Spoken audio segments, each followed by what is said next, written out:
KETV Newswatch 7, chronicling the stories impacting our community. Stories making a difference. Stories that matter to you. This is KETV Newswatch 7's Chronicle. Hey, good morning. I'm Rob McCartney. This is KETV Newswatch 7's Chronicle. Between now and May 15th, we're dedicating all of our shows to the primary election. It's part of our year-long commitment to covering the issues and the candidates running in 2018. We began with the second congressional district. Those interviews currently on KETV.com and on our mobile app. Well, now we're moving on to the U.S. Senate race, and it's a crowded one. There are 10 candidates, 5 Republicans, 4 Democrats, including Frank Swoboda, who's not pictured here, and there is also 1 Libertarian in the running for that race, and that's who we are starting with today. Jim Schultz, Libertarian Party candidate. Jim, thanks very much for joining us today. Thank you for having me. First off, I want to ask you why you're running. I'm running because a recent Pew Research poll showed that one of the #1 issues that Americans feel is facing this country is lack of trust in our own government. Our government, through both parties now, has just run up deficit after deficit. We're not getting anything done. We've got gridlock in Congress, and so I'm running specifically as a third-party candidate to make a change in that. I want to point out last registered voter numbers from the Secretary of State, March 1st of this year. Yes. There were combined 929,000 Republicans and Democrats together, about 250,000 nonpartisan, but 13,000 Libertarians. Yes. I mean, that's a very small number comparatively. Significant uphill battle. Is your campaign really about just making a statement?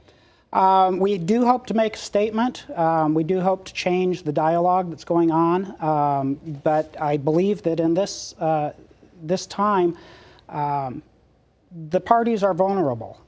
It's not unheard of. Going into election night 2016, Donald Trump had a 3% chance of winning.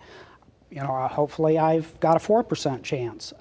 You know, I don't believe that it's impossible to actually win this race as a third-party candidate, especially in Nebraska, where independent values are held dear. Okay, well, let's go through some of the issues then that you're facing, you would have to vote on. Gun control. Should teachers be armed? Teachers don't want to be armed for the most part. I don't believe in forcing that situation on them. Individual school districts should have the ability and the power to allow that if that's something that is desirable in their districts. But I don't believe that we need a federal mandate telling every school across the country how to behave. So more of a local control issue there. Should anything change in the Second Amendment then? Well, I believe that the Second Amendment is fine the way that it's written. Okay. Criminal justice. Libertarian political philosophy here says the justice system is flawed and that the label of crime should be limited to actions of force or fraud against an individual or group. And they want behavior that doesn't involve force or fraud to be legalized and dealt with outside of the criminal justice system. How's that work? It actually works pretty well. Right now, we've got some discussions going on about the opioid crisis. You know, to take just one example, a lot of people on both sides of the aisle are saying that we need to remove that from a criminal aspect and treat it as a public health concern. Easiest way to do that is to decriminalize it. You know, libertarians do not endorse drug abuse, but treating it as a criminal activity only results in the United States having the highest incarceration rate in the world. That's not something to be proud of. Also, libertarians believe, and I was looking this up, the quote is, it's immoral for the government to dictate which substances a person is permitted to consume, alcohol, tobacco, herbal remedies, saturated fat, marijuana, et cetera. That's the quote. So all drugs, prescriptions, street drugs, everything, I mean, that's okay? If somebody wants to do something and it's not harming somebody else, you know, we really have to question whether or not we want to give government the power to step in and intervene in something that's not impacting anybody else. Okay. Let's talk the economy. Would you have voted for the president's budget? No. Not at all. Why not? No. Right now, the United States is over $20 trillion in debt. The president's budget will add $1.2 trillion to that. The CBO came out with a report recently that says that spending level is unsustainable. You've got tax and spend policies on one side, tax and borrow policies on the other, or I'm sorry, borrow and spend on the other side. And the common problem is the spending. We have to get spending under control. Right now we are spending, the GDP of the United States is about $18 trillion, and we're $20 trillion in debt. We're beyond our capability to sustain that. Would you have voted to shut down the government like it happened recently? I don't believe that it was really a vote to shut down the government. Not it was vote, a lack of Yeah. voting. Yes, I would have done the same thing. We just simply can't keep going the way that we're going. Gotcha. What would you do in Washington to help Nebraska's economy then? I mean, we're fairly strong here with low unemployment, but we're kind of dancing on the edge a bit when it comes to raising taxes. To help Nebraska's economy, we need to focus on agriculture. That is the backbone of our economy. Some of the things, increasing trade. Right now we've got an administration that's trying to start trade wars. I'd like to see more trade, more open trade throughout the world, and also addressing our infrastructure problem, because it doesn't do any good to grow a crop if you can't get it to market. Right. Let me talk immigration. It continues to be an issue. Congress just refused to tie funding for DACA into the omnibus budget bill. There are Nebraskans who have strong feelings about the resources being used and spent on DACA recipients or dreamers. What's your stance? What do you think Washington should do? Well, first of all, I think a lot of what we're talking about on an immigration problem is not really an immigration problem. It's a national security problem. Enforcing the border, absolutely, we need to be doing that, but that is a national security problem. For those people that are already here, that problem is really on us. We are the ones who, had convoluted, twisted immigration policies for decades now. To go back now and say that, to deport everybody, it's financially irresponsible and just mean-spirited. I do support letting the DACA kids stay and achieve a legal status when they finish high school, or if they serve in the military. Anyone who serves honorably in our military, I believe, deserves full citizenship. Okay, you mentioned military, you also mentioned national security. Leads me to my next question about national security. Would you support more funding for the military? Right now, we need to be looking at that $20 trillion debt, and part of that has to come from defense. We simply cannot keep spending, whether it's for defense or entitlement, at the rate that we are. All areas are going to need to be looked at, including defense. Let me ask you about homegrown terrorists. Like we just had the Austin bomber in Austin, Texas. Yes. Where do you draw the line, philosophically for yourself, between personal liberties and public safety? How far can the government go? Well, public safety comes when you start endangering other people. When we talk about legalization of drugs, it doesn't involve driving.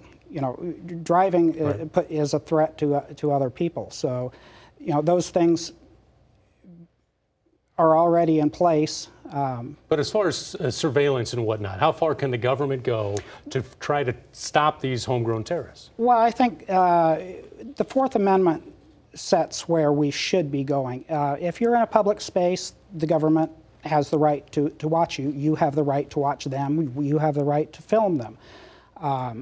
But within our private lives, if you don't have cause, you shouldn't be snooping through people's emails, pulling up tax returns at the IRS like they had problems years ago.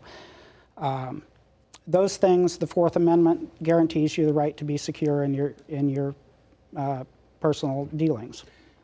I'm going to talk abortions then briefly, last one. Each individual has, this is from a libertarian platform, each individual has the right to control his or her own body, action, speech, and property. Basically, live and let live. Your stance on abortion in that frame? I believe that life begins at conception. I find abortion to be just a horrible thing to happen. But I have to oppose giving the government control over that. I wish all the luck in the world to those who are trying to make a cultural change and support people. But if you give the government that right, then the government can take any other right that they want. So I wish there were no such thing as abortion, but I'm not willing to invoke the power of the government to end it. Okay. Well, we don't have much time left. We want to give you a minute to make a final pitch to your voters, so it's all yours. The last few elections, we've heard from both parties. Both parties have now had control of the White House and for Congress for a few times, and the results have been the same. We're now facing $20 trillion deficits on an $18 trillion GDP. Last year's budget was recently upgraded to be over $1 trillion. The current budget is $1.2 trillion. Deb Fischer has come out and proposed a nuclear arsenal upgrade costing over $1 trillion. Again, we throw out millions, billions, trillions like they're all the same, but we are in a desperate situation where we need to get these things under control, bring the government under control, and take back our liberties.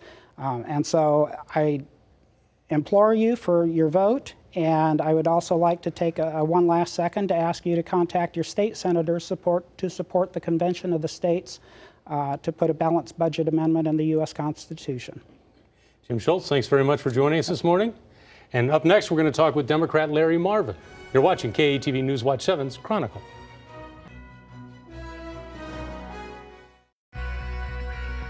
You're watching KATV News Watch 7's Chronicle. This morning, we're talking to two of the candidates who are running for Senate. And joining me now is Democrat Larry Marvin. Thanks very much for joining us. Larry, tell me, why are you running? I'm a habitual candidate, and this is my fourth time. Right. And I've been a Democrat since 1972, so I'm an active Democrat, and we're not getting any results, and we're in a Republican state, and we're just not getting things done. So I feel I can go there and at least ask questions and embarrass them if they are not helping the people. Is that the idea, to kind of hold their feet to the fire? Yes. Too often I hear a city council or county board or the state saying, I wasn't aware of that. Well, Larry Marvin gets to ask questions and say, are you aware of this? And then they can't get out of that. You're a Air Force veteran. Yes. Tell me, when'd you serve? What'd you do? Okay, I joined in January of '57, and I think I shipped out of this depot. Did you? And I went to San Antonio, Texas, and had my basic, and then I went over to Kelly and had some 2 weeks of Russian for pre-lang, and then they sent me to Monterey, California for 10 months of the Czech language, Bohemian language, and then they sent me over to West Germany, and I was stationed 4.5 miles from East Germany and 12 from Czechoslovakia. So what'd you do? Are you a translator? Is that what you said? Yes, that's my thing. Would you vote to authorize more spending on the military based on that? I have to look at the spending, and I'm a kind of a line item veto or checking, because if there's bloated money on something, I don't appreciate that at all. It's squandering our money. But everything in there, basically I will approve, but I will look at it and see if they really need that much. But philosophically, do you think we should put more money with the military if we have that money? Well, yes, because we have to be very strong, and Teddy Roosevelt said, speak softly and carry a big stick, and we have to be that way. So spending the money, we have to rely on our allies to help us. But when 9/11 happened, none of our allies tipped us off, and I don't like that. Let's talk gun control for a moment. Should teachers be armed? No. Why not? Well, if you know the word criminologists, I want to listen to the criminologists and the psychiatrists that study criminologists, and they're the ones that can tell us to do stuff. Because down here to Florida, the superintendent did nothing, the 5 principals did nothing, the school board did nothing, and the law officer did nothing. And I think the superintendent should have been on the intercom and saying, we're shutting down, and the police officer needs to hear, and he should say, they're shooting in the second floor up there, and the policeman should have at least got inside by the staircase to take the kid out. And these criminologists will tell you that we know why they do stuff, and the school board and the superintendent expelled that kid. They expelled him, and then they knew that he was taking mental treatments, and that's another issue because I'm for our Affordable Care Act, and the Republicans don't want it. So I want psychiatry treatment under the Patient Protection Affordable Care Act. Gotcha. But still on the gun control, some people say the Second Amendment needs to change. Others say, no, don't touch it at all. Well, I don't think we have to touch it at all, but I think we need to make a law that says if you come out of your house with this M such and such and you have a backpack full of bullets and you come out onto the public street, we need to shoot you right on the spot, you know. And then that gives our police some things. Because if a policeman has to say, stop or I'll shoot, stop or I'll shoot, stop or I'll shoot, he's going to be killed. He can't stand there with a little pistol trying to stop a Tommy gun. So you think if someone just comes out of their house holding maybe a possible assault rifle, they should be shot? Onto the public. If it's hunting season, they've got an excuse. But if they're just coming out to go down to the schoolhouse and kill some kids, that's not acceptable. Okay, you mentioned the Affordable Care Act. An effort to repeal the ACA failed. What's your plan? Would you get rid of the whole thing? Would you just piecemeal it? I want to make it better. I want to improve the psychiatry of the thing. And there's issues. The Republicans say we're going to make it better and less expensive.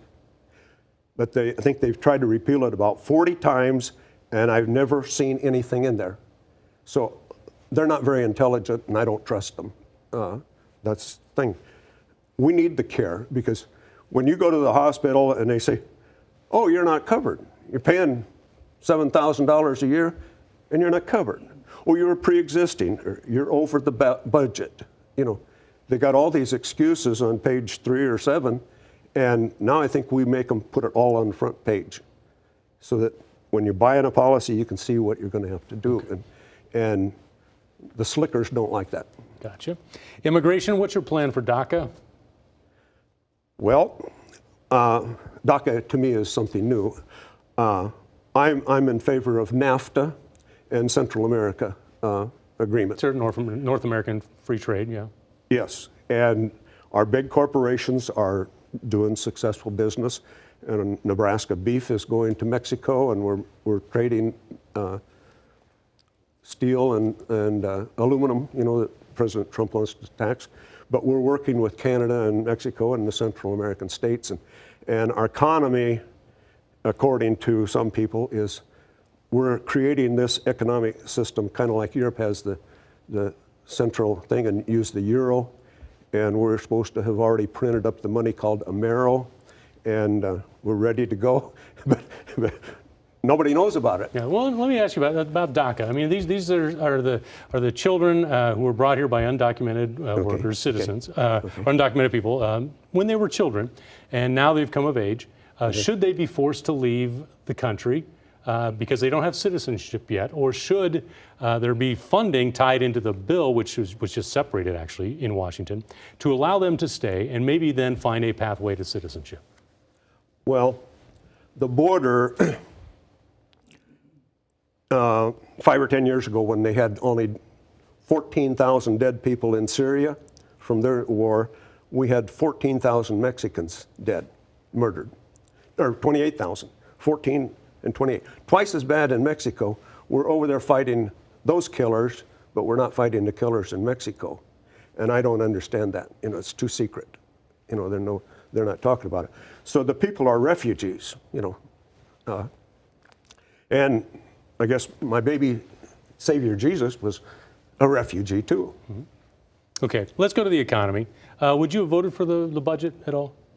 I think the president has the right to do that, and I think I would agree with him. Mm-hmm. But I would be watching the spending. Do you like his tax cut plan that he came up with? The cut plans and increase jobs? Well, to me, is they give us some money and then they put it on the debt. So they're giving us 1.5 billion, I thought, and then they're putting 1.5 billion on the debt. So what are we getting out of it? Just more debt, which frightens. I'm debt free and I'm staying that way, and I don't like my government to be that far in debt, so I feel uncomfortable.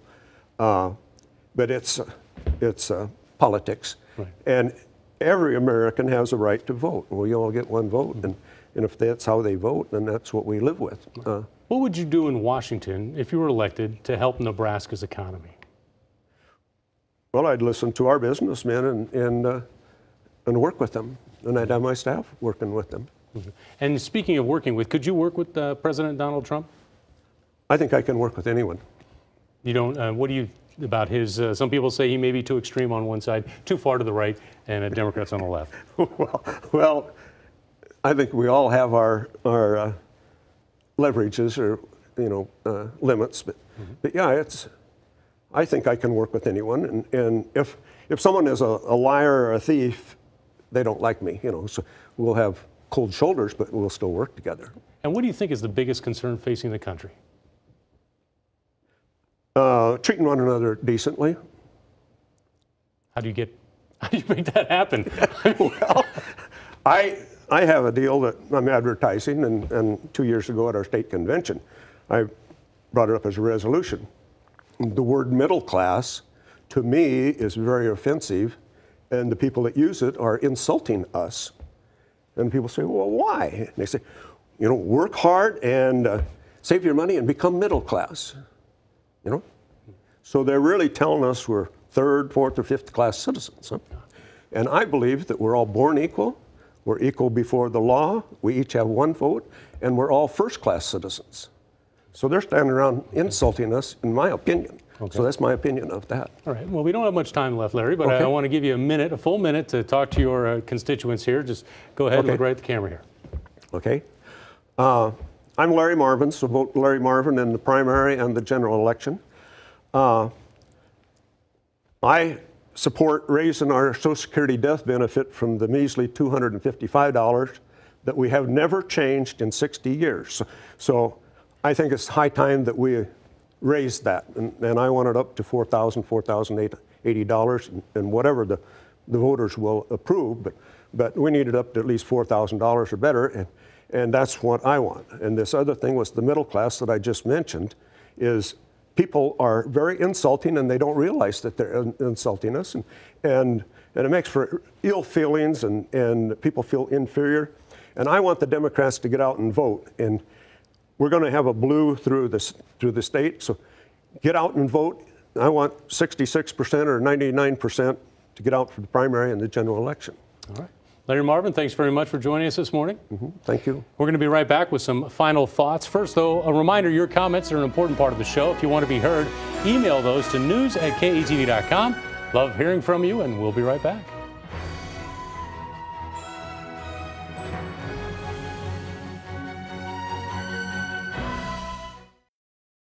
Welcome back to this Special Commitment 2018 edition of KETV News Watch 7's Chronicle. For the next 4 weeks, we'll be talking with the candidates running for U.S. Senate. Today, we talked with Libertarian Jim Schultz and Democrat Larry Marvin. Next week, Democrat Chris Janasek and Republican Dennis Masek will be here. Remember, if you missed any part of this show or you want to watch it again, it's online right now at ketv.com. Just go to our homepage, click on the menu button, and then look for Chronicle. It's that easy. I'm Rob McCartney. Thanks for watching. We'll see you back here next Sunday morning.